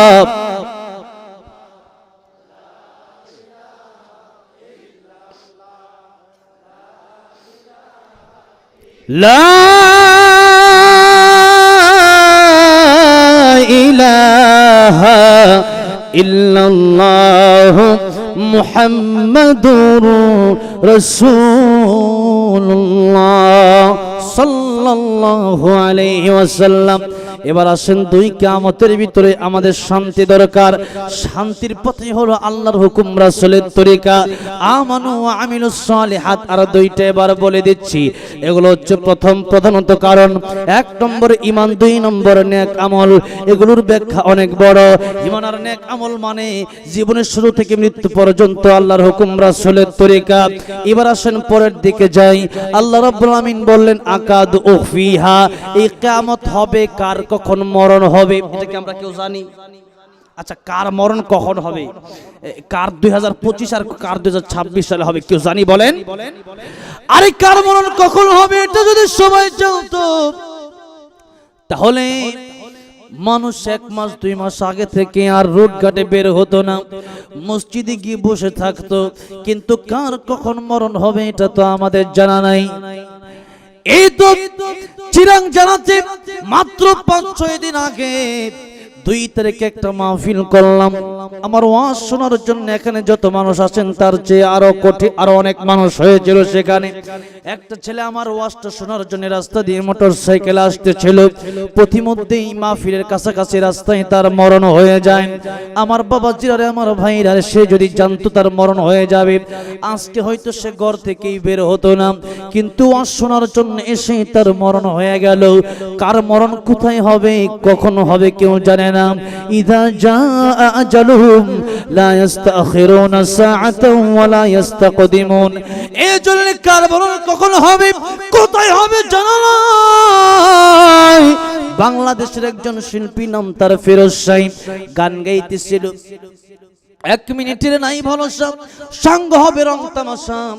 গান গাইতে গাইতে স্টেজের ভিতরে মাইকটা নিয়ে পড়ে গেল, স্টেজের ভিতরেই তার মরণ হয়ে গেল। কত বক্তা স্টেজের ভিতরেই মারা গেল, কত শ্রোতা মাহফিলের এই প্যান্ডেলে মারা গেল। আমি যে ওয়াজ করে বাংলাদেশে যাব তার গ্যারান্টি আমার নাই। আপনি যে ওয়াজ শুনে বাড়িতে যাবেন তার গ্যারান্টি আপনার কাছে নাই। এই জন্য মরণের আগে ভালো হতে হবে। বলতে আগামী শুক্রবারে ভালো হলে চলবে না, ভালো হলে আগামী শুক্রবারে ভালো হওয়া লাগবে না, এখন ভালো হওয়া লাগবে। কখন ভালো হওয়া লাগবে? কারণ আমার আপনার জানা নাই আগামীতে আমি আপনি বাঁচবো কি বাঁচবো না, কোন দিন কয়দিন বাঁচবো, আর কত বছর বাঁচবো জানা নাই। মালাকুল মউত যখন হযরত বেলালের কাছে আসলো, বেলাল রে তোমার জান কবজ করতে আসছি, আল্লাহ রাব্বুল আলামিন তোমার সালাম দিছে। সুবহানাল্লাহ বলে। আল্লাহ বেলালকে সালাম দিল, বেলাল তোমার আল্লাহ সালাম দিয়েছে, কিন্তু তুমি এখানে থাকার অধিকার নাই, চলে যেতে হবে। হযরতে বেলাল বলতেছে, ও মালাকুল মউত রে, আমি আল্লাহর কাছে কিছু চাই না। আল্লাহর নবী বলেছেন, আল্লাহর প্রিয় বান্দা, আল্লাহর ওলিরা যদি মৃত্যুর আগে আমার আল্লাহর কাছে কোনো কিছু চায়, আমার আল্লাহ সে আশা পূরণ না করে তার মৃত্যু দেয় না। বেলাল রে, ও মালাকুল মউত, আমি বেলালের ইচ্ছা, আমি তো বহু আগেই মরার জন্য প্রস্তুতি নিয়ে রেখেছি। আমার ইচ্ছা হলো, আমি যেহেতু শহীদ হতে পারি নাই, আমার আল্লাহ রাব্বুল আলামিন, আমার আল্লাহকে আমি সিজদা দিতে দিতে মরব। 4 রাকাত নামাজ আমি আদায় করতে চাই। আমার আল্লাহ রাব্বুল আলামিন 4 রাকাত নামাজ পড়ার পারমিশন বেলালকে দিয়ে দিলেন। বেলাল রাদিয়াল্লাহু আনহু 4 রাকাত নামাজের আগে আজরাইল মালাকুল মউতকে বললেন, মালাকুল মউত রে, প্রথম রাকাত, দ্বিতীয় রাকাত, তৃতীয় রাকাত পড়ব, আমার জান তুমি কবজ করবা না। চতুর্থ রাকাতের দ্বিতীয় সিজদায় যখন আমি যাব, আল্লাহর কসম করে বলি রে আজরাইল, আমার জান কবজ না করা পর্যন্ত এই বেলালের সিজদা কিয়ামত পর্যন্ত আর মাথা উঠাবে না।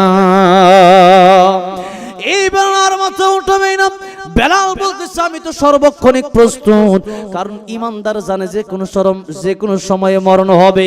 মরণের কোনো বয়স নাই, মরণের কোনো নির্দিষ্ট সময় নাই, মরণের কোনো নির্দিষ্ট জায়গা নাই। এই জন্য আল্লাহ যেখানে রাখছে সেখানেই মরণ হবে, আপনার ইচ্ছা মতো মরণ হবে না। সুতরাং সুদ ঘুষ এখনই ছাড়তে হবে, মদ জুয়া এখনই ছাড়তে হবে, হারাম এখনই ছাড়তে হবে, নেশা এখনই ছাড়তে হবে, নামাজ এখনই ধরতে হবে, যাকাত এখনই দিতে হবে, আল্লাহর আইন এখনই মানতে হবে, পর্দা এখনই করতে হবে, এখনই আমার আল্লাহ জিকির করতে হবে, এখনই কোরআন ধরতে হবে, এখনই হালাল মানতে হবে। যা কিছু করবেন এই মুহূর্তে ভালো হওয়া লাগবে, আগামী কয়েকদিন পরে ভালো হব এই সুযোগ নাই। এই জন্য আল্লাহ জানালেন না আমার। এটা হলো এবার একটা কথা বললাম।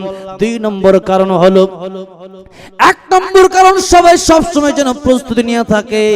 2 নম্বর কারণ হলো, আল্লাহ যদি মানুষকে জানায় দেয় তোমার মরণ হবে 2026 সালে, তাহলে এই মানুষগুলো জানে ভালো করে আমার আল্লাহ রহমান, আমার আল্লাহ রাহিম, আমার আল্লাহ গফফার। ইবলিস শয়তান যখন বলছিল, আল্লাহ তোমার এই বান্দাগুলোকে আমি এই বান্দাগুলোকে ধোঁকা দেব, এই বান্দাগুলো জাহান্নামের রাস্তায় যাবে, আমার আল্লাহ বলেছেন, এই ইবলিস রে, বান্দা সারা জীবন গুনাহ করবে, মরার আগে আমি আল্লাহর কাছে তওবা করলে আমি আল্লাহ বান্দার তওবা মঞ্জুর করে বান্দাকে জান্নাতের মালিক বানিয়ে দেব। এই কথা তো সবাই জানে, আমার আল্লাহ রহমান, আমার আল্লাহ রহিম, আমার আল্লাহ গফফার, এই কথা সবাই ভালো করে জানে। এই জন্য এই মানুষগুলো ইবাদত করবে না। 25 সালে যদি মৃত্যু হয়, 24 সাল পর্যন্ত গুনাহ করবে, 25 সালে মসজিদে ঢুকবে আর বের হবে না। কথা ঠিক না বেঠিক? 25 সালে মসজিদে ঢুকবে আর বের হবে না। এই 24 বছর যদি গুনাহ করে আর 25 সালে গিয়ে যদি মসজিদে ঢুকে, এই ইবাদতের মাধ্যমে জান্নাতে যাবে কেমনে? কিয়ামতের ময়দানে মিজানের পাল্লা যদি নেক আমলের পাল্লা ভারী হয়ে যায়, তাহলে আল্লাহ রাব্বুল আলামিন আপনাকে জান্নাতের মালিক বানায় দেবে। আর যদি গুনার পাল্লা ভারী হয়ে যায়, যেতে হবে জাহান্নামে। এখন বলেন তো দেখি, 24 বছরের গুনাহ আর 1 বছরের ইবাদত সমান হবে? অনেক পার্থক্য হয়ে যাবে। এই জন্য আল্লাহ রাব্বুল আলামিন জানালেন না, যাতে করে মানুষ প্রতি সময় প্রতিনিয়ত মৃত্যুর জন্য প্রস্তুতি গ্রহণ করে আমার আল্লাহর আইন, আমার আল্লাহর হুকুম মেনে নেয়। 2 নম্বর কারণ হচ্ছে এটা, যাতে করে মানুষ আল্লাহর হুকুম, আল্লাহর আইন মেনে নেয়। 3 নম্বর কারণ বলবো? আচ্ছা, 4 নম্বর, 5 নম্বর, 6 নম্বর, 7 নম্বর না বললাম, 3 নম্বরটা বলি শেষ করব। 3 নম্বর কারণ হলো, আল্লাহ যদি মানুষকে মৃত্যুর কথা জানায় দিতেন, দুনিয়ার নিয়ম শৃঙ্খলা ঠিক থাকতো না, পুলিশ, সেনাবাহিনী, আর্মি, বিডিআর দিয়ে কাজ হতো না। কারণ এই ব্যক্তি জানে যে আমার তো মরণই নাই। 2025 সালে একটা ট্রাক আসবে, রাস্তা দিয়ে এসে দাঁড়ায় থাকবে, ট্রাক হরেন দিবে, সে সরবে না। ঠিক কিনা বলেন? কেন? ট্রাকরে বলবে তুমি আমার উপর দিয়ে চলে যাও। কেন? আমার তো মরণ নাই, এখন আমার তো মরণ 2025 সালে। সুতরাং 2025 সালে যদি মরণ হয়, এখন তুমি আমার উপর দিয়ে চলে যাও, আমি মরবো না। যেরকম ঠিক না ঠিক? কিন্তু এই মানুষটা এই কথা বলে, ট্রাক হরেন দেওয়ার সাথে সাথে অন্যদিকে চলে যায়। কেন? কারণ তার জানা আছে যে কোনো সময় চাকার নিচে পড়লেই মরণ, ঠিক কিনা বলেন? এই জন্য সেই ব্যক্তিটা র্যাব পুলিশ লাগে না, এমনি রাস্তা থেকে সরে যায়, যেরকম ঠিক না ঠিক। এই নিয়ম শৃঙ্খলা ঠিক থাকবে না, এই জন্য আল্লাহ রাব্বুল আলামিন মৃত্যুর কথা জানালেন না। 1 নম্বর কিয়ামতের কথা এতক্ষণ বললাম, 2 নম্বর কিয়ামতের কথাও এখনো বাকি আছে। 2 নম্বর কিয়ামতের কথা বলতে গেলে আরো কয়েক ঘন্টা সময়ের প্রয়োজন, কিন্তু আমি জানি এতক্ষণ আপনারা থাকতে পারবেন না। লাস্ট মুহূর্তে এখনো তো আরো পর্ব বাকি আছে, আমি আগেই বলছিলাম পর্ব বাকি আছে, কিন্তু ওয়াজের মাধ্যমে আজকের মেসেজ হলো আগামী 2 দিন 3 দিন পরে ভালো হলে চলবে না, এখন থেকেই কি হওয়া লাগবে? ভালো হওয়া লাগবে। রাজি আছি না সবাই ভালো হওয়ার জন্য? ভালো হওয়ার জন্য রাজি আছি না সবাই? বলি ইনশাআল্লাহ। এবার আসেন, আমি যেহেতু গজল গাইতে বসে গজলেও যাব, তার আগে আমি আপনাদেরকে শেষে আরেকটা ওয়াজ বাকি আছে। এই ওয়াজ হলো হাদিসের ওয়াজ। এই ওয়াজ নবী করেছেন। নবী বলেছেন ইগতানিম খামসান ক্বাবলা খামসিন শাবাবাকা ক্বাবলা হারামিক। 5টা সময় আসার আগে তোমরা 5টা সময়কে মূল্য দাও। জোরে বলেন কয়টা সময়? 5টা সময়। 1 নম্বর নবী বলেন শাবাবাকা ক্বাবলা হারামিক। যুবক থাকা অবস্থায় আল্লাহর গোলামি করো, আল্লাহর ইবাদত করো। বৃদ্ধ হয়ে গেলে পরে শক্তি পাবা না, সময় বৃদ্ধ হয়ে গেলে পরে আল্লাহর ইবাদত করা কষ্ট হয়ে যাবে। যৌবন বয়সে ইবাদতের এত দাম যে আল্লাহ যারা যৌবন বয়সে ইবাদত করবে তাদেরকে আল্লাহ পাক আরশে আজিমের নিচে ছায়া দান করবেন। যৌবন বয়সের ইবাদতের দাম আল্লাহর কাছে এত বেশি, যদি আপনি বৃদ্ধ বয়সে ওই ইবাদতটা নাও করতে পারেন, শক্তি না থাকার কারণে শরীরে, তাহলে যুবক বয়সে যে ইবাদতটা করছেন ওই সবটা আল্লাহ বৃদ্ধ বয়সে না করলেও আল্লাহ অটোমেটিকলি আপনাদের দান করে দেবে। তাহলে এই হলো যুবক বয়সে ইবাদত করতে হবে। 2 নম্বর নবীজি বলেন সিহহাতাকা ক্বাবলা সাকামিক। সুস্থ থাকা অবস্থায় আল্লাহর গোলামি করো, সুস্থতাকে তোমরা গনিমত মনে করো।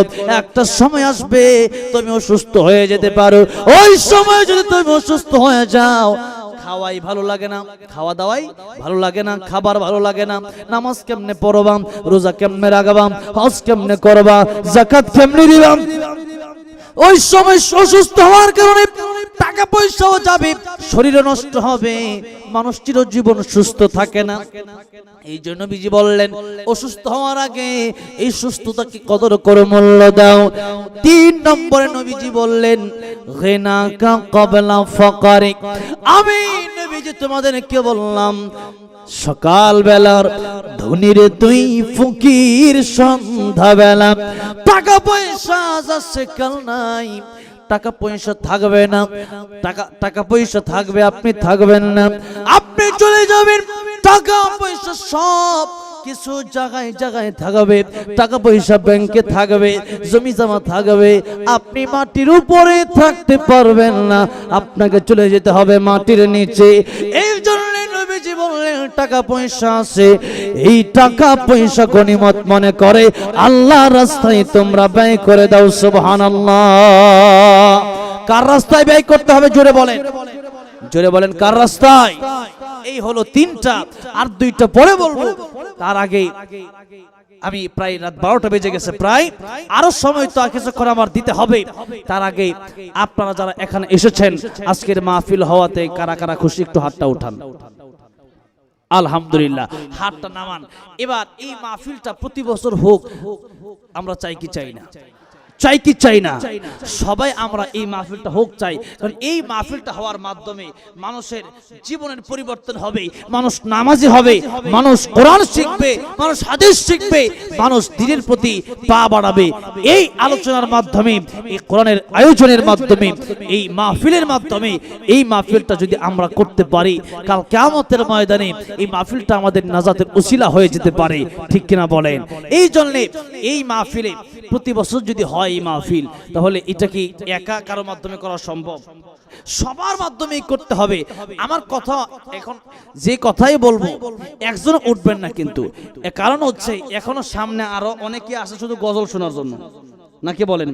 নবীর প্রেমের পাগল অনেকে আছে, তারা শুধু গজল শোনার জন্যই এতক্ষণ দাঁড়িয়ে গজল শুনবো এরপরে যাব, নাকি বলেন? গজল শুনতে চান কারা কারা? আচ্ছা থাক থাক, হাত উঠাইলে আপনাদের কষ্ট যে বারে বারে হাত উঠাচ্ছি।